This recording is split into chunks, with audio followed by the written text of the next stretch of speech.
Bueno, valorábamos precisamente lo que tú dices. O sea, lo único que se podía pedir el domingo era esfuerzo, trabajo y lucha.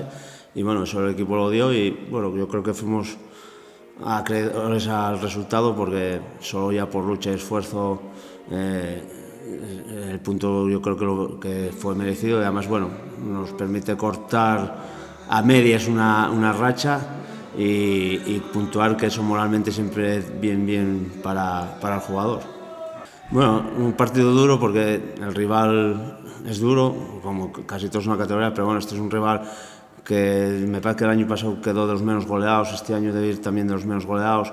Defensivamente tiene un equipo bastante bien trabajado, tiene jugadores de calidad porque tiene una plantilla con jugadores de calidad, entonces esperamos un partido bastante duro y bastante, sobre todo, táctico.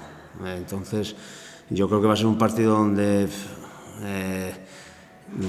como todos siempre decimos lo mismo, pero en este sobre todo hay que intentar cometer los mínimos fallos posibles porque sí que es un equipo que vive mucho de los fallos que comete el rival en intentar aprovecharlos y tiene además un porcentaje alto de aprovechamiento de regalos. Sí, bueno, eso, o sea, eso creo que somos conscientes todo el mundo que te bajen estos 4 jugadores del primer equipo, primero porque son buenos jugadores, segundo porque viene una dinámica de entrenamiento buena y van a aportar siempre. Encima, si, como tú bien dices, si el equipo encima está debilitado por lesiones, pues todavía más importante que esta gente que baja del primer equipo nos pueda ayudar. Y yo creo que eso ya se notó el domingo y mañana creo que se va a notar también.